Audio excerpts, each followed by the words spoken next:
Jasingko untuk menyampaikan isi hati Tuhan bagi kita semua. Mari.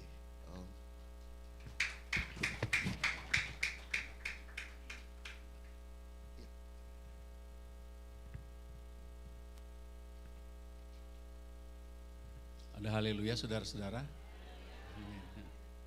Tuhan itu sangat baik, luar biasa. Ya Tuhan.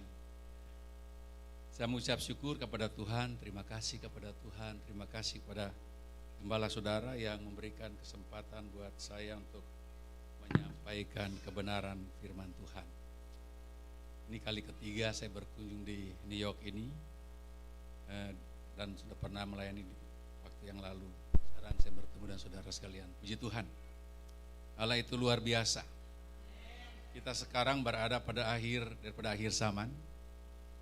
Dan kalau kita lihat clock-nya Tuhan, jamnya Tuhan, kita tinggal 1 jam kerja di dunia ini.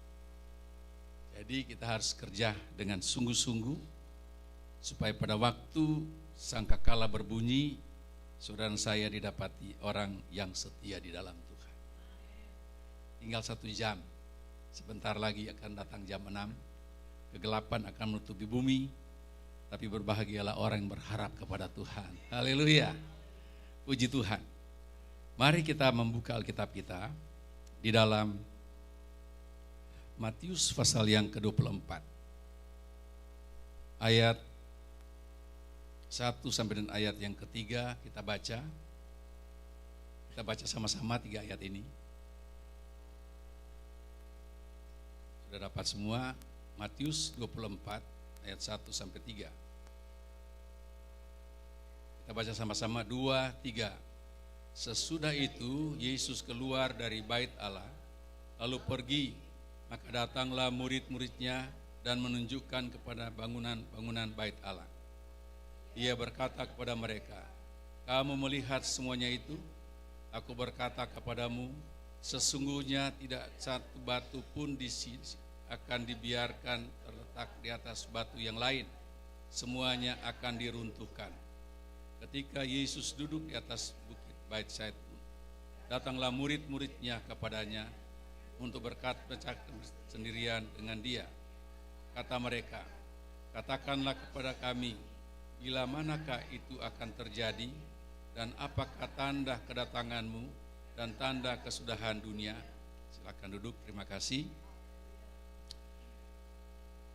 Saya sudah diperkenalkan tadi, nama saya Vence Singko, melayani di San Francisco dan di Concord 1 jam dari San Francisco, membuka pelayanan baru di sana, sudah 2 tahun, jemaat kurang lebih 30-an dengan anak-anak, dan di San Francisco sudah kurang lebih 40-an kalau datang, ya puji Tuhan. Dan istri saya namanya Gloria Maengko. Kami hidup berkeluarga tahun depan 40 tahun. Dan saya rasa saudara bahwa orang-orang yang berkeluarga itu harus menikmati arti Yesus dalam rumah tangga. Dan saudara akan lihat bahwa Allah itu luar biasa. Ya. Kalau saudara yang sudah berkeluarga, saya mau tekankan bahwa Tuhan tidak salah membuat saudara berkeluarga dengan istri saudara, dengan suami saudara. Tuhan tidak pernah salah. Dan sebab itu mari kita pelajari firman Tuhan supaya kita tahu bagaimana memanage rumah tangga, supaya kita dapat enjoy dalam rumah tangga, ya, hidup enjoy, bahagia. Kita bisa transferkan bahagia dalam Yesus pada orang lain. Amin. Ada haleluya. Tema kita pada siang ini, perhatikanlah dengan saksama bagaimana kamu hidup di zaman akhir ini. Harus kita perhatikan cara kita hidup, saudara. Sebagai orang Kristen, kita dituntut oleh Tuhan menjadi garam dan terang dalam segala hal, baik perkataan, perbuatan, tindakan, penampilan. Ya, kita bukan sama dengan orang dunia. Harusnya orang dunia tiru gereja, jangan gereja tiru dunia, saudara. Dalam Matius pasal 24 ayat 1, sudah perhatikan, dimulai dengan kata sesudah itu. Sesudah itu. Apa artinya sesudah itu? Artinya sesudah pasal 23. Pasal 23 dikatakan Yesus mengecam ahli-ahli Taurat dan orang-orang Farisi.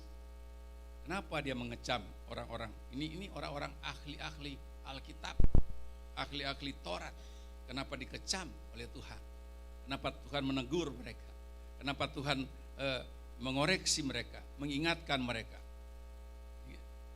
Kenapa Tuhan menasihatkan mereka? Saudara perhatikan di sini di ayat yang terakhir dari ayat yang ketiga, dia bilang di situ dikatakan, karena mereka mengajarkannya tetapi tidak melakukan. Mengajarkan atau tahu firman Allah tetapi tidak melakukan. Saya harap saudara-saudara bukan menjadi seperti orang Farisi dan orang ahli Taurat ini. Tahu firman Tuhan tetapi tidak melakukannya. Mari kita lihat dalam Rasul Yakobus pasal yang kedua. Yakobus pasal yang kedua. Di situ dikatakan sebagai orang-orang percaya kepada Tuhan. Yakobus pasal 2 ayat 17. Yakobus 2 ayat 17, demikian juga halnya dengan iman.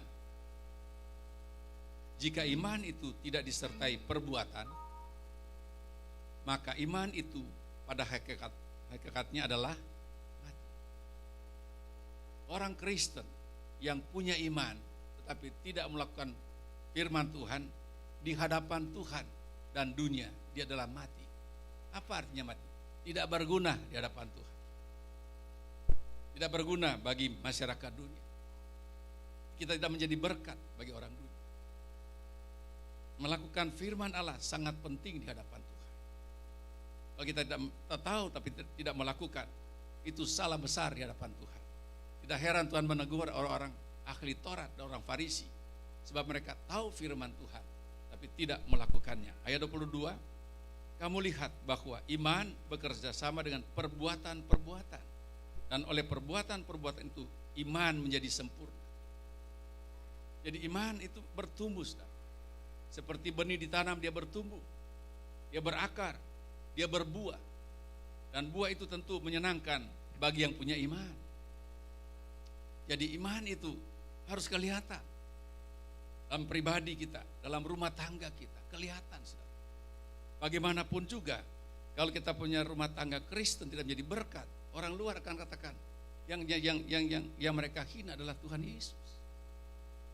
Jadi kita punya iman harus nyata. Tuhan kita hebat, kita nyanyikan tadi, Tuhan kita luar biasa, saudara. Tapi di mana keluar biasaan Tuhan kita kalau kita tidak dapat menikmati Tuhan itu? Ibarat makanan, kita bisa makanan enak tapi tidak bisa nikmati. Kenapa? Ada gangguan kesehatan. Ya. Gangguan-gangguan dosa membuat engkau tidak menikmati Tuhan. Gangguan dosa engkau tidak dapat merasakan enjoy dalam Tuhan. Iman itu harus bertumbuh. Orang lihat engkau ada perubahan. Ya, dari tadi merokok, tidak merokok lagi. Dari tadi berjudi, tidak berjudi lagi. Dari tadi Tuhan suka bohong, tidak bohong lagi. Saudara, dari suka marah-marah, mau marah, ingat Tuhan. Iya, tadi suka enggak jadi. Karena ada firman. Amin, saudara. Ada Yesus. Penampilan kita harus seperti itu. Sehingga orang lihat perubahan itu akan membuat orang lain cari tahu kenapa orang itu berubah. Kenapa dia berubah? Kita jangan memakai langkah, saudara. Misalnya ya, kalau istri saya berbuat salah lalu saya juga mau balas dia. Tidak bisa, bukan begitu. Ya, bukan begitu. Saya kasih tahu saudara, sebelum saya menikah, saya berpikir baik-baik sebelum menikah. Begini saya berpikir, kalau istri saya itu nanti cerewet, gimana saya hadapi dia? Kalau istri saya itu boros duit, bagaimana? Kalau istri saya itu malas, jadi saya pikir yang paling jelek daripada jelek. Lalu saya ambil kesimpulan, apapun terjadi, saya akan kawin dengan dia. Ya, dan saya akan berusaha hidup. Ini usaha. Ya, itu dalam rumah tangga itu harus ada usaha untuk hidup rukun dan damai. Saya hidup 40 tahun berkeluarga bulan Desember ini. Tapi saya mau katakan pada saudara, saya rasa lebih banyak indahnya berkeluarga. Saya enjoy berkeluarga. Walaupun dalam rumah tangga saya punya istri itu keguguran 2 kali sehingga kita tidak punya anak. Tapi kita enjoy hidup itu. Tidak pernah membuat saya berkata, kenapa Tuhan begini? Tidak. Saya tahu segala sesuatu Tuhan yang mengatur atau mengizinkan. Nah kalau Tuhan mengizinkan, kenapa kita mesti melawan? Jangan sudah melawan. Dalam rumah tangga itu hidup rukun damai. Sudah lihat saudara punya istri, lihat masa lalu pertemuan. Saya mau tanya kepada saudara, kenapa orang itu kalau ribut, itu kan ribut jarak dekat ini, tapi berteriak. Kenapa? Teriaknya kenceng sampai orang dengar. Siapa tahu? Dekat sekali tapi keras berteriak, siapa tahu? Hah? Bukan, karena apa? Hatinya berjauhan. Makanya dia berteriak.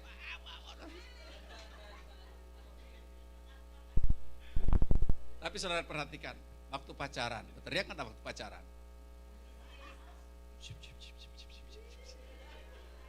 Tapi anehnya, baku tahu, baku mengerti, saling mengerti. Cuma begini, sampai ayam berkokok, tengah malam pulang. Nah, haleluya.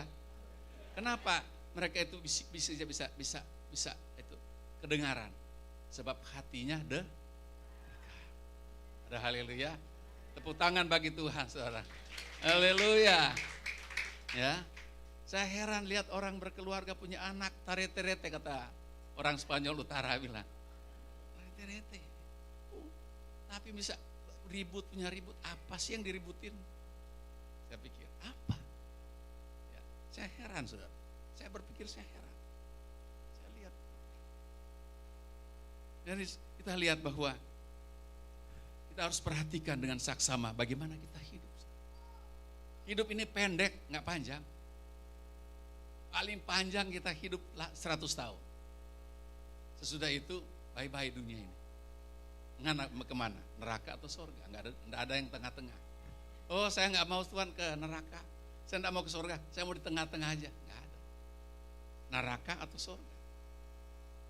Jadi kita harus perhatikan sebelum kita punya jatah hidup dunia habis, sebelum dudetnya datang bagi saudara dan saya, kita sudah harus tahu bahwa kita hidup dalam dunia ini menyenangkan Tuhan dan menyenangkan sesama manusia.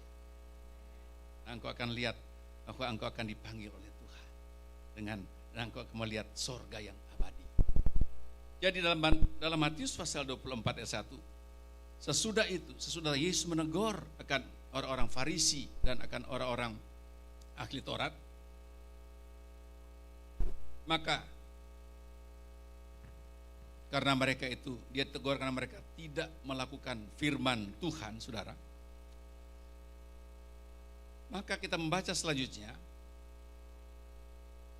akibat daripada tidak melakukan firman Tuhan di sini,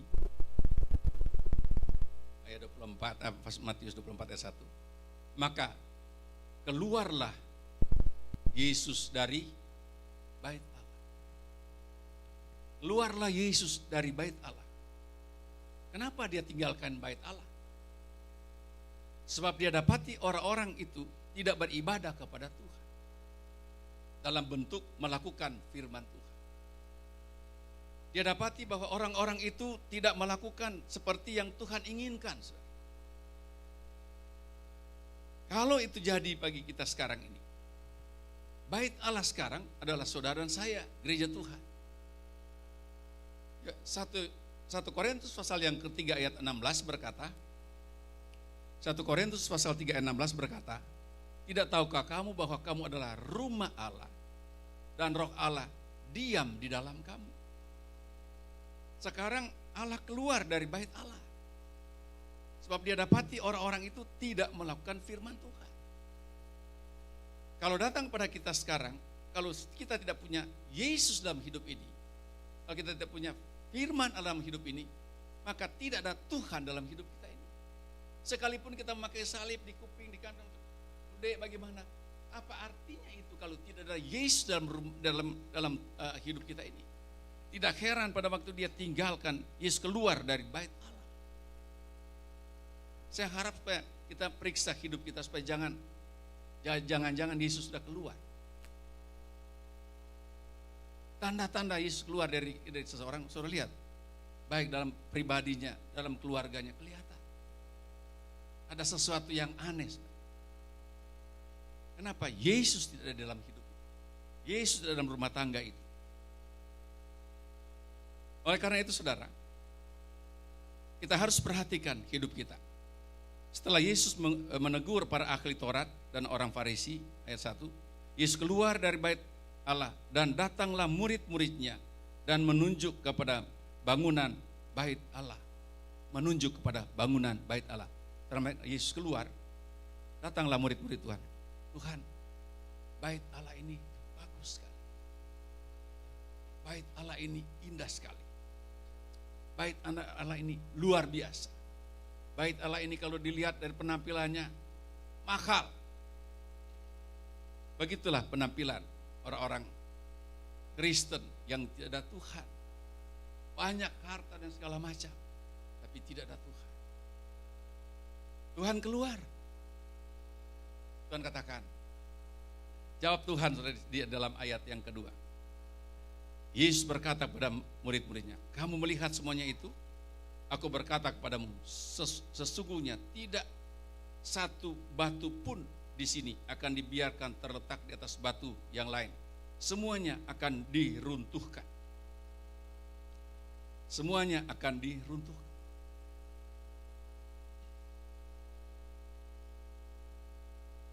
Dalam ayat yang ketiga, jawab Yesus pada mereka, waspadalah supaya ayat ketika Yesus duduk di atas bukit Zaitun, datanglah murid-muridnya kepadanya untuk bercakap-cakap sendirian dengan dia, katanya kepada mereka, katakanlah kepada kami, bila manakah itu akan terjadi dan apakah tanda kedatanganmu dan tanda kesudahanmu?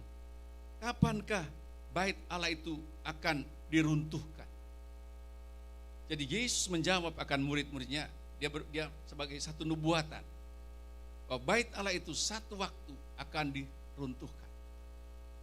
Kita tahu bahwa bait Allah yang dibangun oleh Raja Salomo telah dihancurkan pada zaman Nebukadnezar.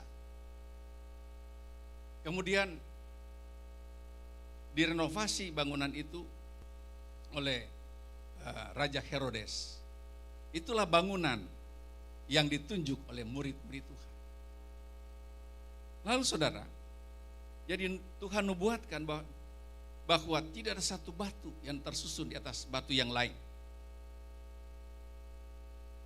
Kemudian 40 tahun daripada Yesus menubuatkan, datanglah Jenderal Titus dari Romawi dengan pasukan menyerbu Palestina dan menghancurkan Yerusalem dengan bait Allah.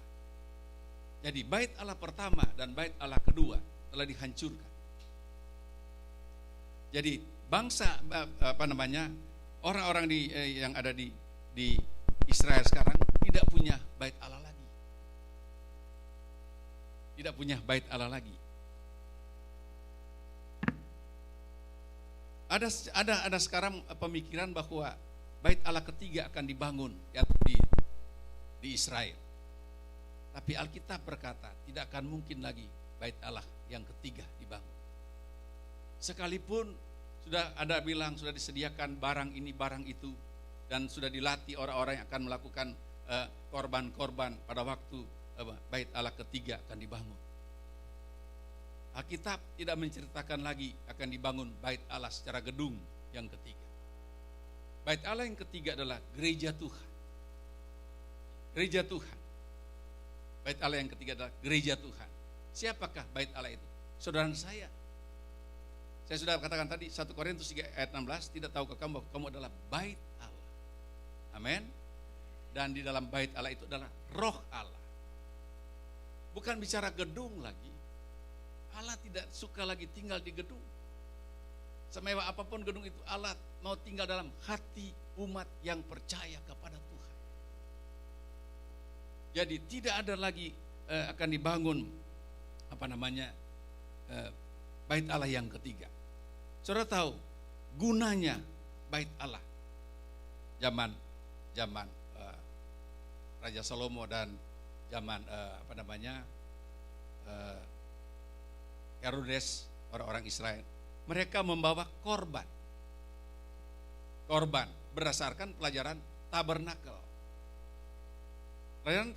Pelajaran tabernakel, kalau saudara lihat di situ, halaman luar berbicara 2 perangkat, yaitu korban mesbah, korban bakaran. Itu berbicara tentang korban-korban yang akan dibawakan oleh imam besar untuk bangsa Israel. Kalau dia orang kaya, dia bawa sapi, kerbau. Orang menengah, kambing domba. Orang miskin, burung tekukur dan burung merpati. Kalau kita lihat dari orang membawa korban ini, tidak ada satu orang yang tidak pernah membawa korban pada waktu dia datang kepada Tuhan. Semua membawa korban. Orang kaya, menengah, orang miskin, semua membawa korban. Kemudian korban itu oleh imam besar diambil, lalu disembelih. Darahnya diambil sedikit, lalu dipercikan di ruangan Maha Kudus, di atas tabernakel, tabut perjanjian. Pada waktu itu dipercikan, dan awan kemuliaan Tuhan turun. Semua bangsa Israel yang mengelilingi tabernakel itu, mereka bersorak. Tahukah saudara kenapa mereka bersorak? Sebab dosa mereka diampuni oleh Tuhan. Mereka bersorak sukacita. Seperti tadi saya lihat pemimpin puji-pujian semua sini, para singat, wah, jemaat semua bersorak sukacita. Sebab kita tahu kita sudah diampuni akan dosa-dosa kita oleh anak domba Allah. Nah, jadi pada waktu perjanjian bicara tabernakel, bawa korban binatang. Habis itu ada perangkat yang kedua, kolam basuhan, bicara baptisan air. Korban mesbah korban bakaran bicara pertobatan. Kolam baptisan air bicara kita dibaptis, lalu masuk dalam ruangan suci. Ruangan suci itu kita masuk pintu. Yesus berkata, akulah pintu. Kita masuk di situ. Kita lihat sebelah kanan meja roti pertunjukan. Itu bicara firman Tuhan. Jadi orang yang sudah bertobat, dibaptis sesuai dengan firman Tuhan, dia bukan berhenti di situ. Dia maju terus. Masuk dalam ruangan suci. Hidup dalam kesucian, dalam segala hal. Nah, bagaimana kita mempertahankan hidup suci dalam segala hal? Mendalami firman Tuhan. Amin. Mendalami firman Tuhan. Bagaimana kita mengerti firman Tuhan? Sebelah kiri kita lihat kaki dia. Bicara urapan kuasa Roh Kudus. Bicara karunia Roh Kudus. Roh Kudus adalah guru besar gereja Tuhan. Untuk mengerti firman Tuhan kita perlu Roh Kudus untuk menerangkan akan rahasia firman Tuhan. Jadi orang yang hidup setelah dia bertobat, dibaptis, dan dia masuk dalam hidup kesucian, hidup suci, dia mendalami firman Allah dalam pimpinan Roh Kudus. Kita lihat perangkat ketiga, mesbah dupa, bicara kehidupan doa penyembahan. Jadi saudara, orang yang ada hidup dalam ruangan suci itu, dia tahu firman Tuhan dan melakukannya. Dia punya urapan kuasa Roh Kudus. Dia punya karunia-karunia. Dia punya buah-buah roh. Dan dia punya kehidupan doa bagi Tuhan. Inilah kehidupan gereja Tuhan.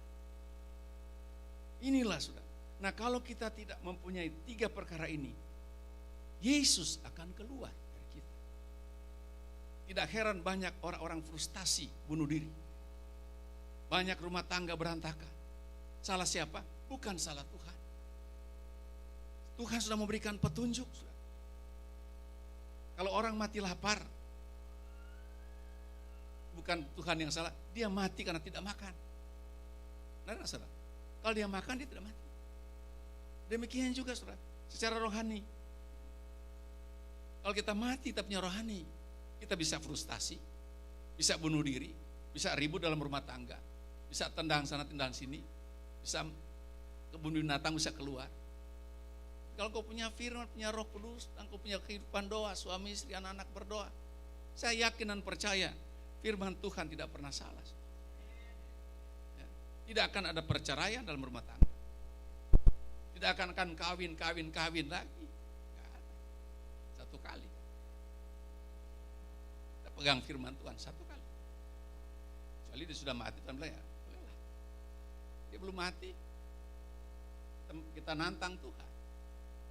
Berani gak nantang Tuhan? 10 tahun kawin lagi, akhirnya mati. Kita berbuat yang tidak benar di hadapan Tuhan. Jangan harap pintu sorga terbuka bagi dia. Tertutup rapat. Kalau firman Tuhan berkata, tertutup rapat bagi orang-orang seperti itu. Saya ajarkan saya punya jemaat, lakukan firman Tuhan dengan benar supaya engkau diberkati Tuhan. Jangan engkau anggap Tuhan tidak tahu. Jangan engkau anggap Tuhan itu bisa dimanipulasi Tuhan.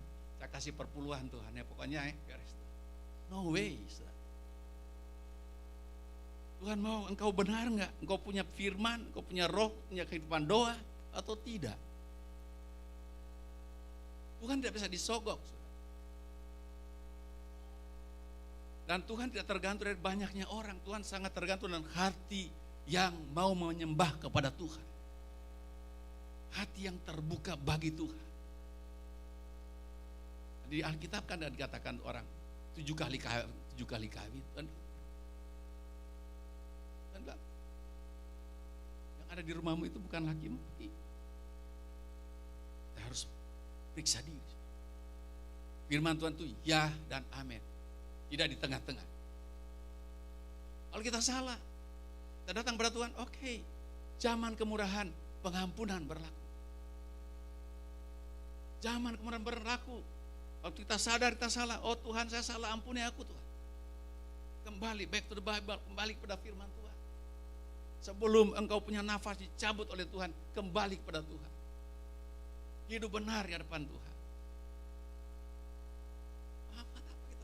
Tapi kita punya jiwa binasa. Buat apa kita menyenangkan tubuh kita ini hanya untuk tubuh kita ini, tapi roh kita hancur di hadapan Tuhan. Saudara, ya kita lihat Tuhan tinggalkan bait Allah itu. Dan Tuhan tidak akan izinkan lagi bait Allah gedung dibangun. Allah sedang membangun bait Allah, organisme. Umat-umat yang percaya pada Tuhan sedang dibangun oleh Tuhan. Saudara tahu kita sekarang ada pada meterai ke-6. Meterai pertama, pekerjaan Roh Kudus. Dia bekerja terus, memimpin gereja Tuhan, itu maju kepada kesempurnaan. Meterai kedua, bicara peperangan, kuda merah. Pertama kuda putih, kuda merah. Bicara peperangan, di mana-mana ada peperangan. Dalam rumah tangga pun ada peperangan. Kalau tidak ada firman Tuhan, pasti ada peperangan. Kemudian kuda yang ketiga, berbicara tentang kuda hitam. Kelaparan di mana-mana. Itu meterai sudah dibuka. 1, 2, 3. 4, kuda abu-abu, penyakit akan merajalela di akhir zaman ini. Para ahli medis kekurangan waktu untuk mengejar, belum sempat memecahkan penyakit ini, sudah datang lagi penyakit yang lain. Begitu terus. Dan itu intensitasnya itu akan meningkat menjelang pemeteraian gereja Tuhan.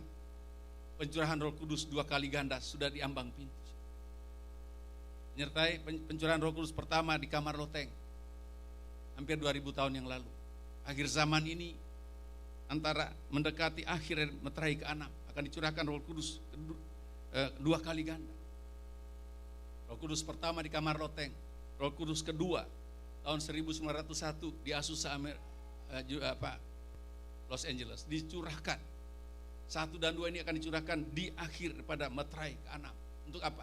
Untuk memeteraikan 144 ribu orang sekaligus gereja disempurnakan. Untuk apa saudara? Masuk ke meterai yang ketujuh, pernikahan gereja dan anak domba Allah. Tuhan sedang mempersiapkan. Saya harap supaya kita gereja Tuhan sekarang juga perhatikan bagaimana kita hidup. Saudara, jangan kita menjadi anak darah yang bodoh, saudara. Kita harus, kita Roma berkata, bangun dari tidur rohani. Lihat, sangkakala sebentar akan berbunyi lagi. Tinggal 1 jam kita akan melihat kenyataan. Fenomena-fenomena yang Tuhan sedang kerjakan di akhir zaman ini sedang menuju pada kesempurnaan. Kita juga harus bertumbuh pada kesempurnaan. Jangan berpikir lagi yang itu tidak ada yang bait Allah yang ketiga. Gereja Tuhan disiap. Kan kita sedang mempersiapkan diri untuk disempurnakan menjadi dapat dengan datangnya Roh Kudus 2 kali ganda. Dalam Matius pasal yang ke-24 ayat 29. Pada waktu murid-murid datang pada Yesus, dia menanyakan tentang tanda-tanda Yesus akan datang. Katakan begini, pertanyaan yang kedua, dia katakan pada kami bila mana itu akan terjadi, yaitu bait Allah dihancurkan tahun 70 sekaligus sebagai akhir dari bangsa Yahudi. Akhir zaman bagi bangsa Yahudi selesai di sini. Bangsa Yahudi sekarang belum 100%, yang ada hanya 2 suku. Bangsa Yahuda dan bangsa Benyamin yang ada di Timur Tengah sekarang, yang mengaku sebagai orang Israel. Yang 10 suku masih berceceran di tengah-tengah manusia. Mereka belum berkumpul semua. Tapi akhir zaman yang sesungguhnya adalah pada akhir dari segala sesuatu. Kita sedang menuju ke sana, sudah dekat, saudara. Saudara belajar peta zaman, sudah dekat. Kita sudah sangat dekat. Sebab pada waktu gereja disempurnakan dengan datangnya curahan Roh Kudus 2 kali ganda. Gereja menikah dengan anak domba. Itu mulai berlaku sangkakala pertama, kedua, ketiga, dan keempat. Ini jarak lahirnya anak laki-laki dalam Wahyu pasal 12. Waktu anak laki-laki lahir waktu pasal 12, dia dilarikan ke hadirat Tuhan. Jadi sangkakala pertama, kedua, ketiga, keempat. Gereja Tuhan disingkirkan. Kalau kita lihat kurun waktu kelahiran hanya 1 tahun. Anak dalam itu 9 bulan, jadi kita bulatkan 1 tahun. Jadi setelah gereja disempurnakan, kita tinggal membutuhkan 1 tahun anak laki-laki lahir. Datang sangkakala ke-5, ke-6, ke-7. Itu 3,5 tahun pemerintahan antikristus. Saya mau beritahu kepada saudara, antikristus itu oknumnya sudah lahir, tapi umurnya belum cukup. Dia akan muncul memerintah dunia ini, seluruh dunia akan taat padanya sesuai dengan Wahyu pasal 13. Akan tunduk kepadanya. Pada waktu dia muncul umur 30 tahun. Jadi dia sekarang sudah lahir, tapi belum cukup umur untuk tampil. Dia akan tampil setelah dia umur 30 tahun. Nah saudara, tapi roh antikristus sudah merajalela sekarang. Lihat saja di mana-mana. Mereka berani berkata no kepada Tuhan Yesus, sama atribut-atribut yang lambang-lambang Kristen suruh diturunin. Ada juga yang saya dengar bahwa uang Amerika in God di trust itu juga akan dihapuskan. Di Roma saya baca di satu berita, semua itu salib-salib di rumah sakit, di sekolah-sekolah diminta diturunkan. Padahal udah beratus-ratus tahun betul pakai itu begitu. Sekarang diminta diturunkan. Di Amerika ini baru ini di mana tuh saya lupa daerah. Itu 10 hukum Tuhan taruh di depan menteri kehakiman, digeser taruh di belakang. Itu kita lihat itu, wah, firman Tuhan sedang digenapi. Kenapa terjadi? Roh antikristus sedang mendobrak dunia, mendobrak gereja Tuhan, mendobrakkan gereja. Banyak gereja ditutup. Saya buka internet, saya cari di Inggris gereja begitu bagus jadi masjid. Saya ke Eropa satu waktu, saya lihat gereja jadi bar. Ini akhir zaman ini kita lihat iman sedang merosot. Apa kita mau merosot dengan dunia ini? Saudara lihat bahwa sekarang orang-orang yang gay, lesbian, bersorak, berteriak, minta diakui. Itu semua memberi warning bagi saudara saya. Tuhan di ambang pintu, kata Tuhan. Kalau engkau lihat zaman Nuh dan zaman Lot punya keadaan sudah muncul di hadapanmu, aku sudah di ambang pintu, kata Tuhan. Ini orang-orang sejenis minta diresmikan. Saudara, di mana ada aturan dalam Alkitab? Laki-laki dan laki-laki bisa beranak, perempuan dan perempuan bisa beranak. Tuhan katakan pada Adam dan Hawa, Tuhan diberkati, berbiak-biaklah engkau. Itu laki-laki dan perempuan. Perempuan dan perempuan mau beranak apa, saudara? Laki-laki dan laki mau beranak apa? Kita lihat firman Tuhan. Kalau kita lihat, oh Tuhan, engkau sudah di ambang pintu. San Francisco adalah kota yang paling berat, saudara. Sana. Karena kita tidak boleh sembarang ngomong Tuhan. Wah, tapi ya, kita sebagai orang Kristen, kita sekarang perhatikan, introspeksi diri. Masihkah aku anak Tuhan di hadapan Tuhan atau tidak? Masihkah aku seorang istri yang benar di hadapan Tuhan atau tidak? Masihkah aku adalah suami yang benar di hadapan Tuhan atau tidak? Masihkah aku adalah orang tua yang benar di hadapan Tuhan? Masihkah aku anak-anak yang benar di hadapan Tuhan? Tidak akan ada, waktunya singkat, tidak ada perubahan. Tuhan hanya katakan ya atau tidak, percaya atau tidak, lakukan atau tidak. Hanya dua itu. Kalau tidak lakukan, Tuhan tinggalkan. Tuhan biarkan. Bagi Tuhan no problem, dia biarkan. Dalam Matius pasal 24 ayat 29, kita lihat bagaimana Tuhan datang. Segera sesudah siksaan pada masa itu, matahari akan menjadi gelap dan bulan tidak bercahaya dan bintang-bintang akan berjatuhan dari langit dan kuasa-kuasa langit akan goncang. Ayat ini dimulai dengan segera sesudah siksaan itu. Gambarnya. Sesudah siksaan itu, saudara. Siksaan di sini berbicara tentang antikristus. Sesudah 3,5 tahun antikristus memerintah, terjadi perubahan besar bagi alam ini. Jadi perubahan besar bagi alam ini, saudara. Goncangan-goncangan di cakrawala terjadi. Goncangan di bumi ini terjadi. Goncangan bagi manusia terjadi setelah akhir daripada pemerintahan antikristus. Dan ini akan kita, nah ini, jadi kita harus waspada dengan keadaan dunia sekarang. Supaya kita tahu, supaya kita tidak terbawa dengan dunia ini. Jadi dikatakan di sini segera sesudah siksaan pada masa itu. Sesudah siksaan.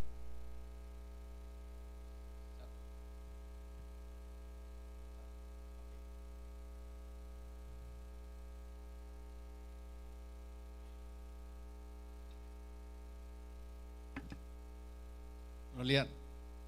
Ini kita sekarang ada di sini, ini materai ke-6. Kita berada di materai ke-6, saudara. Sebentar lagi materai ke-7 bicara kesempurnaan gereja. Dimeteraikan 144.000 orang. Gereja disempurnakan. Jadi gereja yang siap menikah dengan anak domba Allah. Kemudian saudara, kalau sudah menikah, sangkakala pertama, kerusakan bagi bumi. Sangkakala kedua, kerusakan bagi laut. Sudah bisa baca Wahyu 8 ayat 6, 8, 10. Sangkakala ketiga, antikristus dinyatakan, dia muncul tapi belum memerintah. Dia mulai narik masa tapi belum memerintah. Ini semua berbicara sudah di ambang pintu, saudara. Bab kalau gereja disempurnakan, sudah menikah, ini datang sini 1-4 sangkakala ini, lahirlah anak laki-laki. Ini cuma 1 tahun. Setelah gereja sempurna cuma 1 tahun. 5, 6, 7 pemerintahan antikristus. Jadi 3,5 tahun tambah 1 tahun berapa tahun? 4,5 tahun. Bulatkan saja 5 tahun. 5 tahun. Kalau gereja sudah sempurna menikah anak domba Allah, di dunia hanya memerlukan 5 tahun, Yesus datang kedua kali. Nah, berapa lama kita menunggu curahan Roh Kudus 2 kali ganda, dan berapa lama waktu di sini, itu rahasia Tuhan. Kita tidak tahu. Tapi yang kita pikirkan, kalau sudah terjadi kesempurnaan gereja, kita di mana sudah? Lalu kalau sudah datang sini, pada waktu sangkakala keempat berbunyi, gereja Tuhan disingkirkan ke padang gurun, jauh dari mata si ular. Itu dalam Wahyu pasal yang ke-12. Disingkirkan ke padang gurun. Sementara dia menyingkir padang gurun, Wahyu 8 ayat 13, dia beri pesan kepada dunia. Celaka bagi mereka yang masih ada di dalam dunia ini. Kenapa? Sebab masih 3 sangkakala yang akan ditiupkan oleh para malaikat. Yaitu sangka kelima, ke-6, ke-7 dalam pemerintahan antikristus. Itulah sebabnya dia bilang celaka. Wahyu pasal yang 8 ayat 13 dia bilang celaka. Karena sini pemerintahan antikristus yang mempunyai tentara 200 juta tentara yang mempunyai hati binatang, tidak tahu peri kemanusiaan, yang membunuh, yang tidak obey, tidak turut sama si siapa itu antikristus, dibunuh. Nah jadi saudara, nah dia bilang tadi kita baca setelah ayat 29 tadi, setelah apa dia sini, setelah sesudah siksaan itu, sesudah 3,5 tahun antikristus, penyiksaan ini terjadi. Setelah ini lalu terjadi fenomena-fenomena yang mempengaruhi akan manusia dan alam ini. Dikatakan matahari akan menjadi gelap, bulan tidak bercahaya, bintang-bintang akan berjatuhan dari langit, dan kuasa-kuasa langit akan goncang. Itu terjadi setelah siksaan besar. Jadi itu terjadi setelah siksaan besar. Yesus akan datang kedua kali. Nah, jadi dalam ayat 29 ini adalah pelaksanaan kegenapan dari nubuatan ayat 27. Ayat 27 berkata dalam Matius 24, sebab sama seperti kilat memancar dari sebelah timur dan melontarkan cahayanya sampai ke barat, demikian pula kelak kedatangan Anak Manusia. Begitu cepat kalau dia datang, saudara. Manusia bisa membuat pesawat ruang angkasa yang bisa berputar berapa kali dalam satu detik gitu. Apalagi Tuhan. Ya. Jadi saudara, kita lihat bahwa akan terjadi perubahan-perubahan yang sedang kita hadapi sekarang. Akan terjadi perubahan-perubahan. Matahari, bulan, bintang, kekuasaan semua akan goncang. Dalam Wahyu pasal 16, Wahyu 16 itu pencurahan murka Tuhan. Pencurahan murka Tuhan. Wahyu 16, pencurahan murka Tuhan lewat 7 cawan. Lewat 7 cawan. Cawan-cawan itu akan dicurahkan, saudara, dan akan membawa kerusakan, sekaligus murka Tuhan dicurahkan pada akhir daripada sangkakala ke-7. Dicurahkan 7 cawan yang memuat kemurkaan Tuhan. Dan cawan yang ke-7 dicurahkan di angkasa untuk membersihkan angkasa. Sebab dalam Efesus pasal yang ke-6 ayat 12 dan seterusnya, angkasa itu sarang daripada kuasa kegelapan. Dia tinggal di udara dan dia mengontrol dunia ini. Nah, itu dibersihkan. Sebelum Tuhan turun, itu dibersihkan dengan sangkakala ke-7. Dengan cawan ke-7 dibersihkan. Sudah bersih, baru kita membaca apa yang terjadi. Mari kita lihat apa yang terjadi kalau sudah bersih. Kita lihat di dalam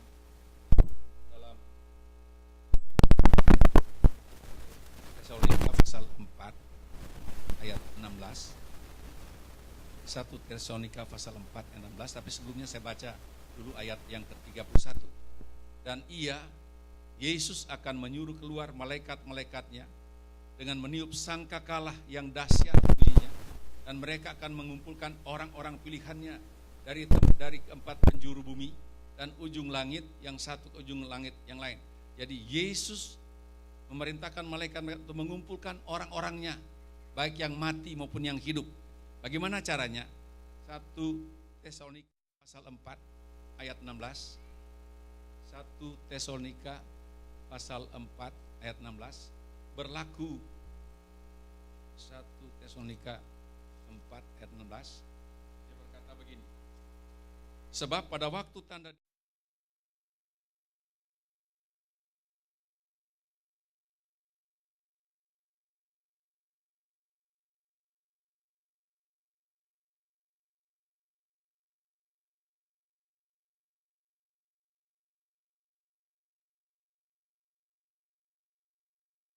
Maka kala ini membuka sorga. Saudara lihat, dia keluar Tuhan. Dia keluar. Kemana dia? Tuhan itu keluar. Dia kemana saudara? Kita lihat. Dan mereka yang mati dalam Kristus akan lebih dahulu bangkit. Orang-orang mati dalam Tuhan bangkit saudara. Jadi kita orang Kristen jangan bunuh diri saudara. Nggak ada surga bagi yang bunuh diri. Ya. Pada waktu kita dipanggil Tuhan karena jatah hidup kita sudah habis, due date-nya sudah sampai. Nah, kita sebagai anak Tuhan, pada waktu Tuhan datang, kita dibangkitkan dari antara orang mati. Ini satu fenomena yang luar biasa. Kita akan lihat orang naik ke angkasa.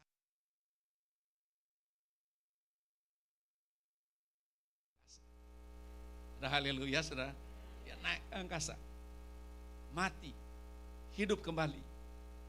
Yesus berkata, 11 ayat 25, akulah kebangkitan dan hidup. Barang siapa percaya kepadaku, ia yang sudah mati, ia akan hidup. Tepuk tangan bagi Tuhan, haleluya. Wah, nah, saudara lihat, manusia sekarang cari makanan sehat, maaf saudara, cari vitamin, untuk apa? Mempertahankan hidup. Tuhan di sorga lihat-lihat, ya dia goyang-goyang kepala tuh Tuhan. Ini dia. Dia makan vitamin, ini goyang-goyang kepala. Bab jatah kita sudah tertentu, ya toh. Jadi mari kita hidup sehat. Saudara tahu hidup sehat. Keluaran pasal 23 ayat 25. Saudara baca. Siapa dapat tolong baca. Keluaran 23 ayat 25. Siapa dapat tolong baca. Yang keras baca. Baca yang keras. Tetapi kamu harus beribadah kepada Tuhan Allahmu, maka Ia akan memberkati roti makananmu dan air minumanmu, dan aku akan menjauhkan penyakit dari tengah-tengahmu. Haleluya. Baca ini. Tapi kamu harus, penekanannya. Harus. Saya ajar sama jemaat, kalau ada bos mau kasih kerja hari Minggu, jangan. Apa? Untuk Tuhan harus beribadah. Kita kerjakan cari Om Dolar, kalau banyak kan senang dia. Apalagi Om Dolar banyak kumisnya, dia lebih suka. Nah, buat apa beli ini itu? Tapi saudara lihat, tetapi kamu harus beribadah. Kita cari duit untuk apa? Beli makan, beli minum, beli ini, beli itu, beli vitamin supaya sehat. Kamu harus beribadah pada Tuhan Allahmu, maka Ia, Tuhan, akan memberkati apa saudara? Roti makananmu dan air minumanmu. Itu kebutuhan pokok. Tuhan berikan kebutuhan pokokmu. Bagaimana Tuhan beri? Itu cara Tuhan, tidak usah pakai otak. Itu cara Tuhan. Gimana sih? Ibadah aja. Nanti Tuhan berkat. Satu waktu saya punya permaisuri yang cantik lama ini sama saya. Kita tidak ada uang. Sembahyang. Pagi-pagi saya sembahyang. Tuhan, saya perlu uang. Kalau saya minta sama jemaat malu. Pak Tuhan minta sama jemaat malu. Kalau dikasih mau. Tapi kalau minta malu. Saya minta saya punya Bapa di surga. Tuhan, saudara tahu yang jawab Pak? Dari Indonesia. Saya berdoa pagi jam 8 masuk telepon dari Indonesia. Om Venja apa kabar? Baik-baik saya. Oh baik. Minta rekening Om Venja. Buat apa? Saya digerakkan Tuhan untuk kirim uang sama Om Venja. Dia kirim $2.000 seperti yang saya potong.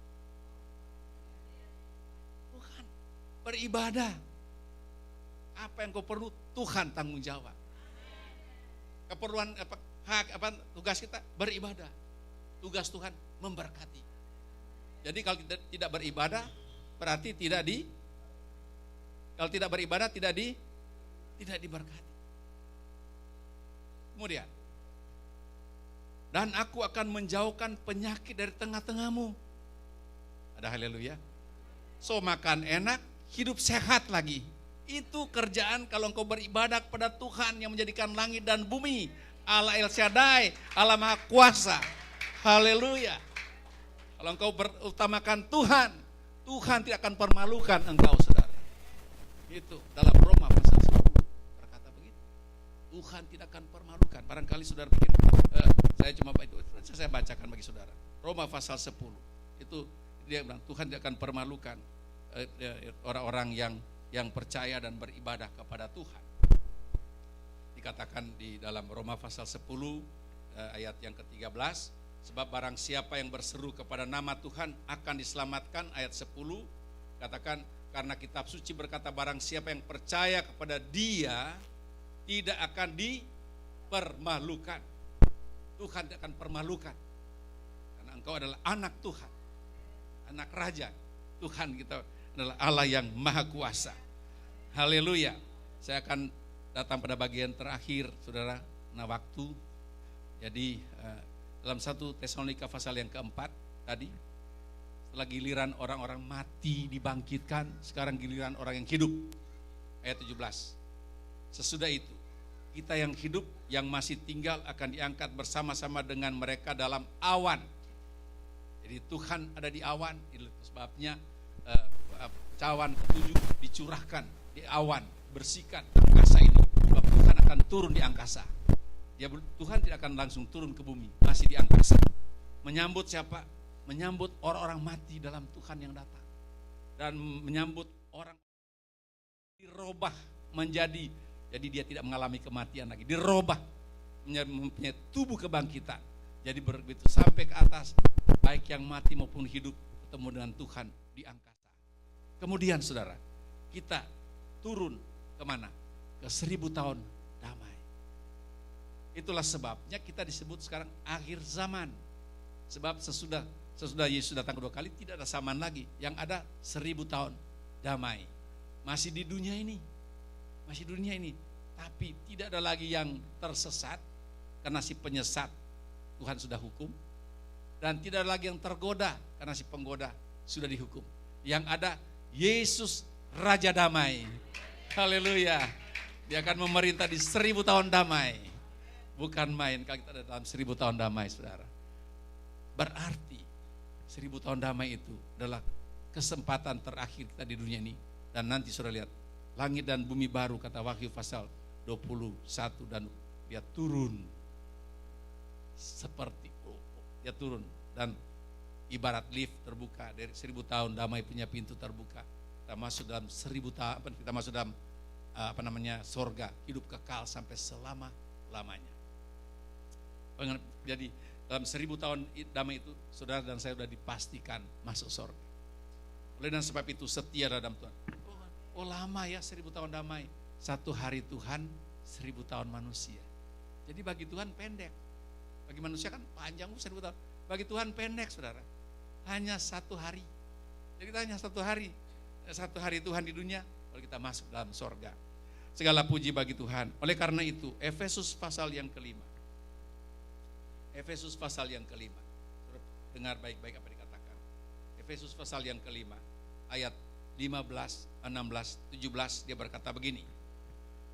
Efesus 5 ayat 15. Karena itu perhatikanlah dengan saksama bagaimana kamu hidup. Jangan seperti orang bebal, tapi seperti orang arif. Kedua, ayat 16, dan pergunakanlah waktu yang ada. Kenapa? Nanti kita tidak punya waktu. Kita punya duit saja habis, hilang nafas, habislah waktu kita. Oh, saya kan baru 17 tahun, belum kawin Tuhan. Kalau Tuhan mau panggil ya panggil. Waduh, saya udah mau pulang, udah 85 tahun, tinggal dulu di situ kan. Jadi dulu berkat, kata Mazmur, saudara. Orang-orang tua jadi berkat. Tuhan, saya punya orang tua dulu berkata, capek hidup, Tuhan bilang, tinggal dulu di situ. Jadi berkat. Biar berapa pakai tongkat jalan-jalan, biar tinggal di situ. Jadi tunggu waktu Tuhan. Amin. Sebab itu dia bilang, pergunakan waktu yang ada. Waktu yang ada. Yohanes 9 ayat 4 ayat 4 berkata, Kerjakanlah apa yang kau dapat kerjakan selagi hari siang. Sebab waktu malam tiba, engkau tidak dapat berbuat apa-apa. Malam berbicara. Kalau sudah mati nggak bisa berbuat apa-apa. Juga berbuat kalau engkau sakit dari rumah sakit, sini dilobangin, dibor, sini, brur, ses, percaya sama Tuhan. Oh, kalau sembuh saya mau ke gereja. Tolong Pak Pendeta, Om, saya doakan ya. Kalau saya sembuh, saya mau ke gereja. Apa tunggu sampai begitu baru datang ke gereja? Bor dulu tutup leher baru datang ke gereja. Pergunakan waktu yang ada selagi sehat, selagi kuat.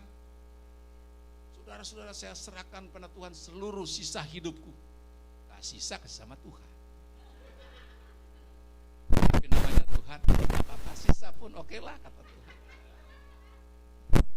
Waktu dia masih muda dia bakar dunia, sudah tua, sisa hidupku ku persembahkan bagi Tuhan. Dia kata Alkitab ini berkata tadi, selagi ya, pergunakan waktu yang ada, karena hari-hari ini adalah jahat. Kita berhadapan dengan kejahatan dunia, penipuan begitu banyak, berubah dalam sekejap, orang kaya jadi miskin. Saya baca di koran, orang dia kerja di Australia, dia banyak uang, dia pulang ke dia punya negara, begitu perubahan uang berubah ya, dari 1.000 jadi berapa perak, akhirnya dia tidak ada uang, dia bilang dalam sekejap dia jadi miskin. Nah, pergunakan waktu yang ada, hari-hari ini jahat. 17. Sebab itu jangan kamu bodoh, tetapi usahakanlah, ini usaha. Filipi pasal 2 ayat 12, kerjakanlah keselamatanmu dengan takut dan gentar. Ada usaha untuk melakukan keselamatan itu. Dia katakan sini, usahakanlah supaya kamu mengerti kehendak Tuhan. Mengerti kehendak Tuhan. Harus kita mengerti apa Tuhan mau. Tuhan, apa sih saya hidup di dunia ini untuk apa Tuhan? Tanya sama Tuhan. Engkau akan dipakai oleh Tuhan. Barangkali jadi backup singer, guru sekolah minggu, jadi penginjil, jadi hamba Tuhan. Tapi kita bekerja untuk Tuhan. Ada kelas-kelasnya, ada tempat-tempatnya Tuhan sediakan. Tanya sama Tuhan. Tuhan, saya diberkati berkelimpahan ini untuk apa Tuhan? Saudara tahu dalam $1 itu, $1 ada untuk pemerintah dalam bentuk pajak. Ada untuk orang kekurangan dalam bentuk pemberian korban. Ada untuk diri sendiri. Ada untuk Tuhan. Maka kita bisa memanage ini $1 ini sesuai dengan bagian-bagiannya. Maka engkau akan diberkati Tuhan. Kata Maleaki, Tuhan buka tingkap-tingkap langit dan curahkan berkat bagimu. Lalu di dalam apa namanya, di dalam kitab dikatakan, semakin dia memberi, semakin dia diberkati. Semakin dia berhemat, semakin dia kekurangan. Padahal saya belajar di sekolah, hemat pangkal kaya. Tapi firman Tuhan bilang, semakin dia hemat, semakin dia kekurangan. Semakin dia memberi, semakin diberkati. Sebab firman Tuhan berkata, berkat Tuhanlah. Nah, haleluya. Tepuk tangan bagi Tuhan.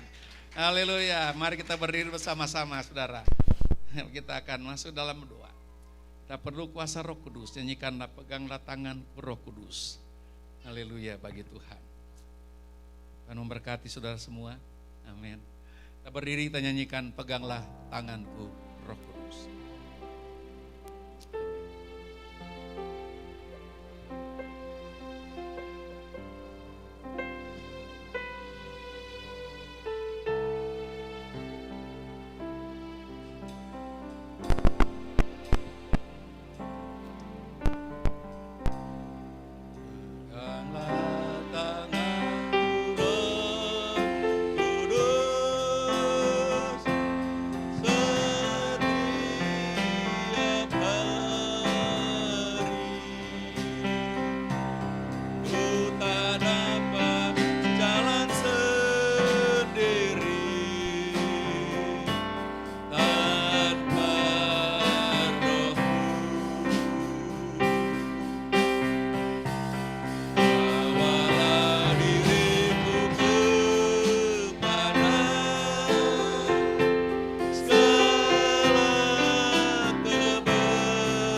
Sekali lagi peganglah tanganku Roh Kudus, sembah Dia dengan iman.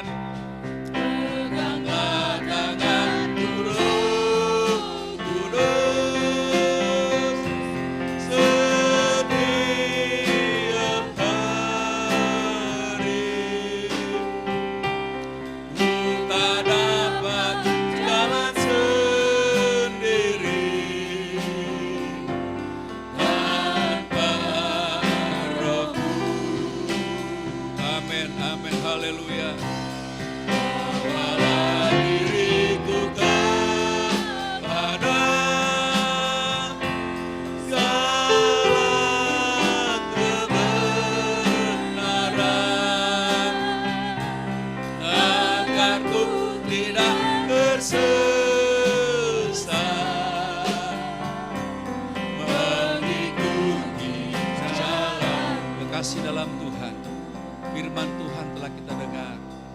Perhatikanlah hidupmu di akhir zaman ini, karena sebentar lagi sangkakala akan berbunyi. Maka Tuhan akan mengumpulkan orang-orang yang mengasihi Dia, orang-orang yang beribadah kepada Dia, baik yang sudah mati maupun yang masih hidup, akan dikumpulkan oleh Tuhan di angkasa ketemu dengan Tuhan, penyelamat kita, juru selamat kita, Yesus Kristus Tuhan itu. Beribadahlah dengan setia, layanilah dengan setia selagi ada waktu, layanilah Dia selagi ada waktu, berkorbanlah buat Dia selagi ada waktu. Engkau akan diberkati Tuhan dengan limpah ruah. Peganglah tanganku Roh Kudus. Haleluya. Tanganku Roh Kudus setiap hari. Setiap hari kita perlu kuasa Roh Kudus. Oh, kita tidak dapat berjalan di dunia yang semakin gelap dan semakin jahat ini. Kami perlu kuasa-Mu, kami perlu pimpinan-Mu, kami perlu firman-Mu. Haleluya. Bawalah kami pada kebenaran-Mu Tuhan. Bukalah firman-Mu, bukalah mata rohani kami, supaya kami mengerti akan segala kebenaran-Mu Tuhan. Haleluya bagi Tuhan. Oh, jangan sampai kami tersesat di dunia ini Tuhan. Kudus, kudus, kudus, kudus. Kudus, kudus Tuhan. Kudus nama-Mu. Roh Kudus, jamalah umat-umat-Mu Roh Kudus. Beri syukur dalam, amin, amin, amin. Simfoni indah. Haleluya. Ajaib, ajaib Tuhan, ajaib, ajaib Tuhan, ajaib nama-Mu. Haleluya. Nama yang beri menang, Yesus nama. Sekali lagi kudus, kudus. Nyanyi dengan iman, sembah Dia, haleluya. Kudus Tuhan, amin.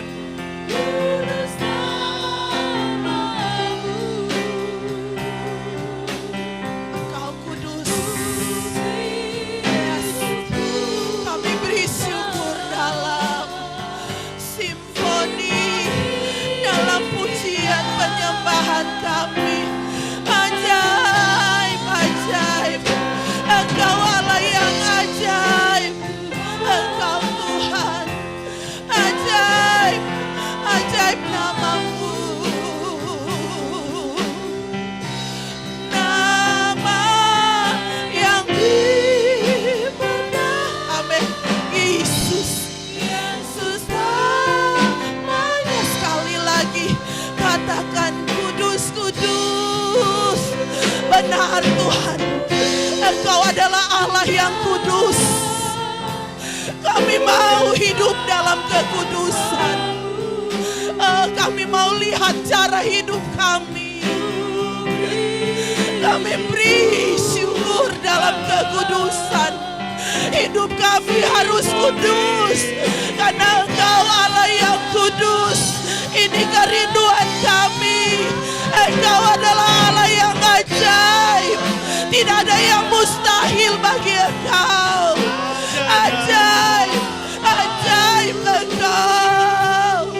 Jesus, nama yang beri menang. Ini pengharapan kami. Engkau yang beri menang, Yesus. Katakan dengan iman bahwa Engkau Allah yang kudus, dan kami mau jadi kudus. Kami mau Tuhan di saat Engkau datang. Kudus, kuduslah Engkau. Ku beri syukur. Amin. Simponi. Saya raya Masaya. Ajaib Tuhan. Amin. Kami percaya ajaib Engkau, nama yang dimenang.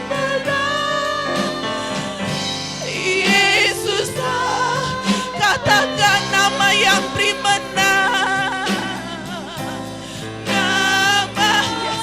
Tidak ada yang lain, tidak ada yang lain yang beri kemenangan. Yesus aja. Amin, haleluya. Beri kemuliaan buat pemenang, beri kemuliaan buat Tuhan Yesus.